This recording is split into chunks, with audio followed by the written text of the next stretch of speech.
Look, I was looking for topics about British history, and this anecdote about a mausoleum built over a mass grave and serving as final resting place to one of the greatest bastards in the history of humankind, and we have full poltergeist activity recorded on camera, well, it looked interesting. I'm talking about Sir George Mackenzie. Mackenzie was what happens when you give unlimited government authority to a guy with serious anger management issues.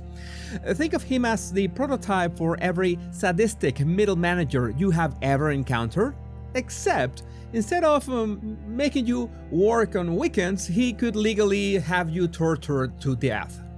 So Mackenzie held the position of Lord Advocate of Scotland, which sounds fancy, but was basically Chief Religious Persecution Officer. And during a time when disagreeing with the king's favorite church was considered a capital offense, nonetheless. The guy was so enthusiastic about his job that they called him Bloody McKenzie, which in Scottish translates to that psychopath who really needs to find a hobby. Now, the Presbyterian Covenanters had committed the unforgivable sin of wanting to worship God without the king micromanaging their church services. And when they rebelled in 1679, it went about as well as you'd expect from a group whose primary qualification was really strong opinions about hymns.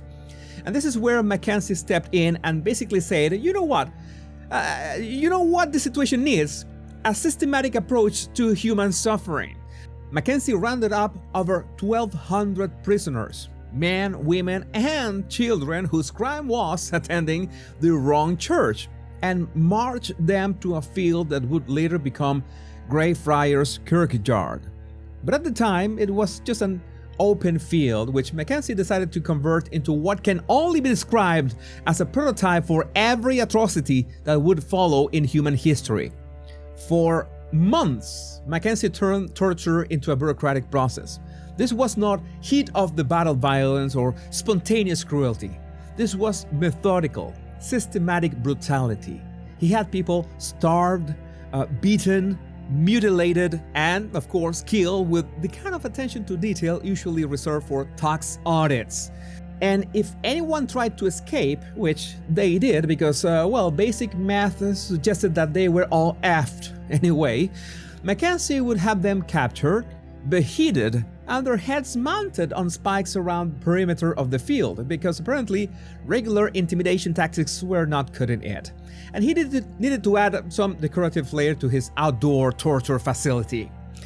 So, you are a 17th century peasant walking past this field, and the entire perimeter is decorated with rotten human heads on sticks, like some kind of medieval Pinterest project.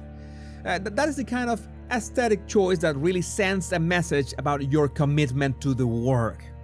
So, by the time Mackenzie was finished with his little project, basically everyone in that field was dead, and their bodies were dumped into a mass grave. The whole area looked like the set of a horror movie directed by someone with severe psychological issues and unlimited special effects budget. Pretty much it would be like Stanley Kubrick, but he's also dead. But here's where this story transitions from historical atrocity to what the actual F were they thinking. Because when Mackenzie died decades later, after living a completely normal, successful life as a respected legal scholar, because apparently the universe's sense of justice was taking a nap, the good people of Edinburgh decided to honor him with a beautiful mausoleum. And where did they choose to build this monument to their beloved Lord Advocate?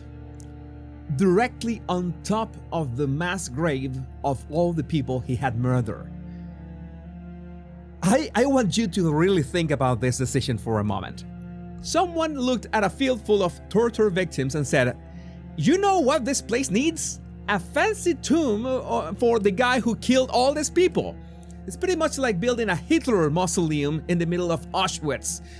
The Black Mausoleum, how it's called, they built for Mackenzie, wasn't just any tomb.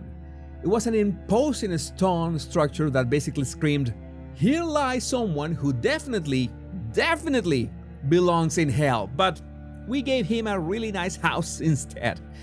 They placed it right next to where the prison camp had been, as if Mackenzie wanted to be buried close to his greatest professional achievement. For almost 300 years, this arrangement worked out fine. The dead stayed dead, tourists took pictures, and Greyfriars Kirkyard was just another quaint Scottish cemetery with an unfortunate backstory.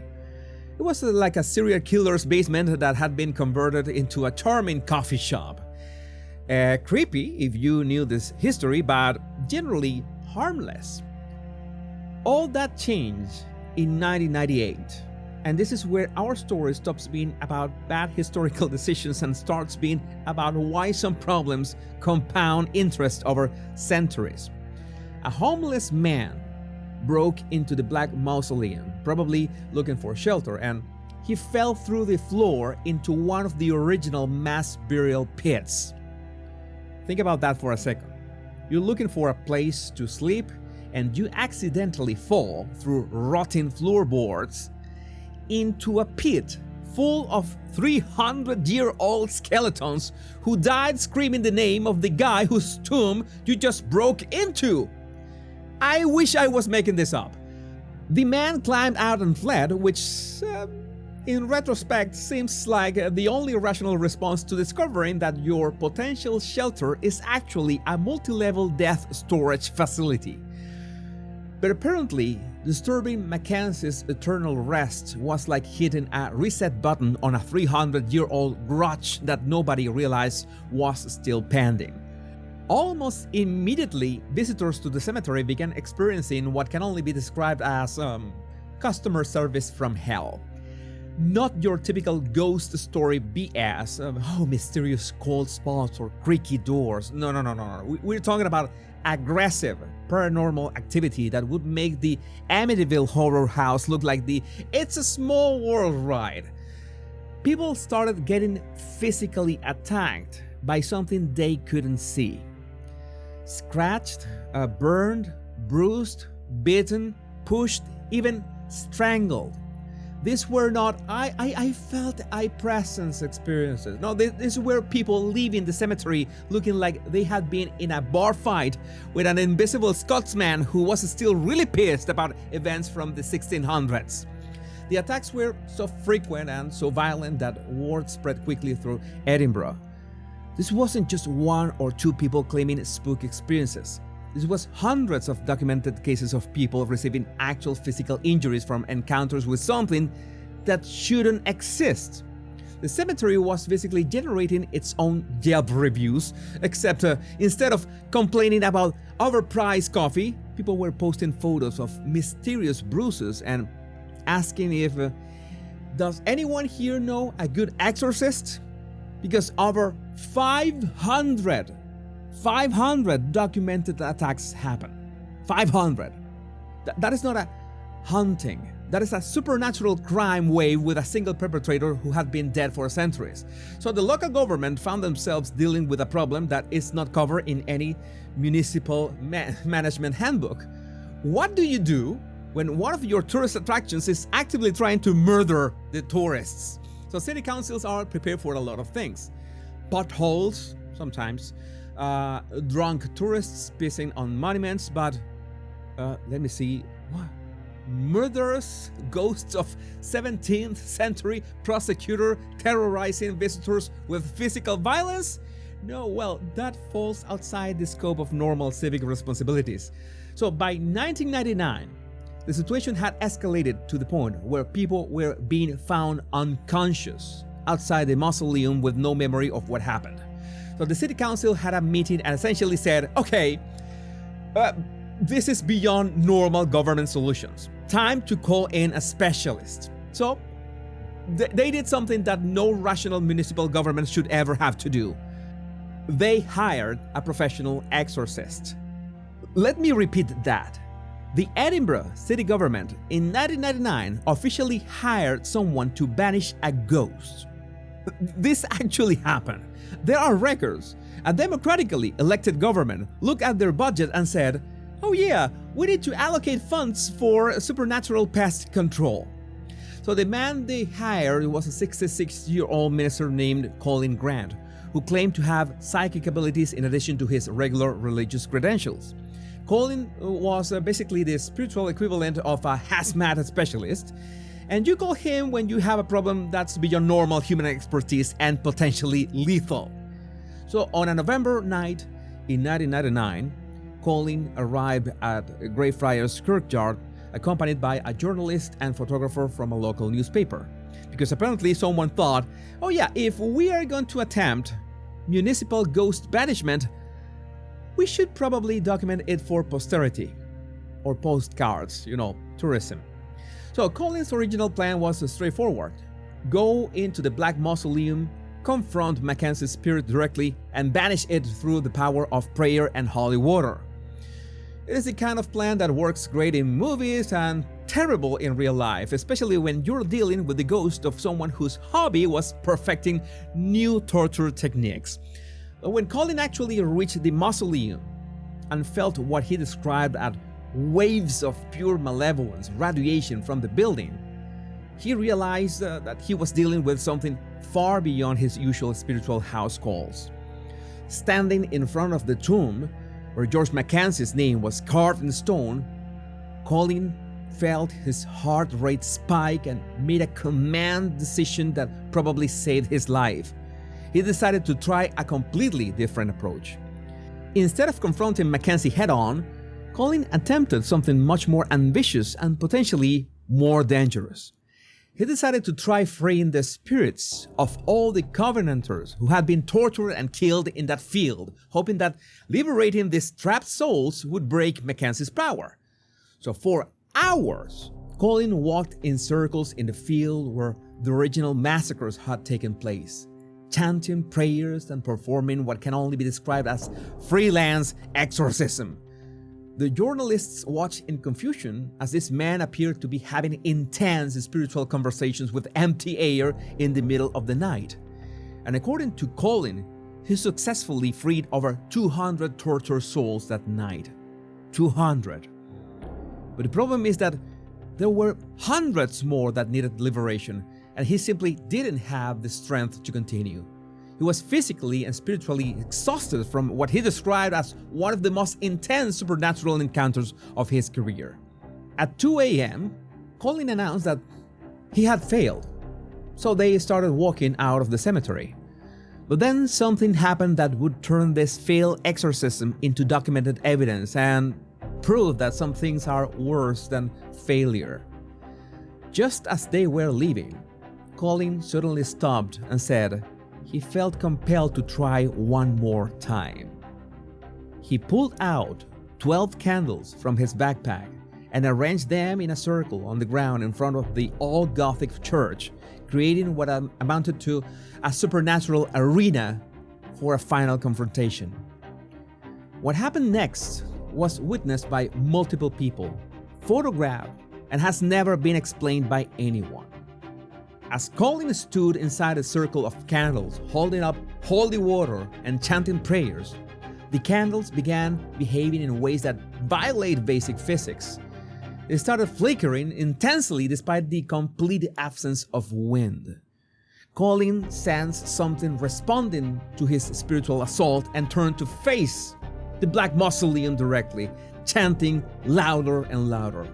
The journalists, who had been skeptical observers up to this point, realized they were witnessing something that fell outside their understanding of how reality works. The atmosphere in the cemetery had shifted from merely creepy to actively hostile. Even the cynical media professionals could feel that something big was happening. Then the photographer did what photographers do in historic moments. She raised her camera and took a picture.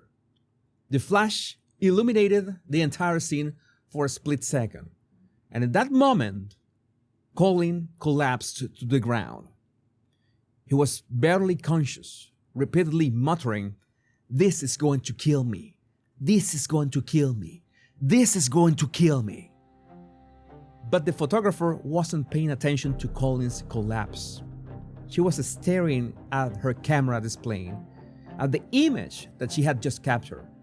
And what she saw was something that shouldn't have been possible.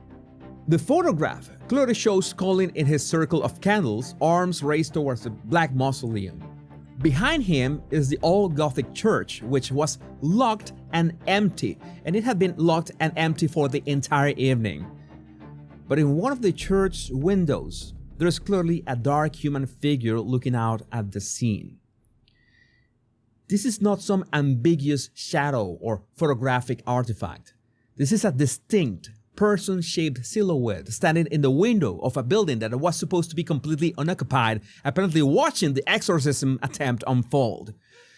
The photograph has been examined by experts. It's never been debunked. Nobody has ever provided a rational explanation for what that figure is, how it got there, or why it appeared at the exact moment someone was trying to banish the spirits from the cemetery.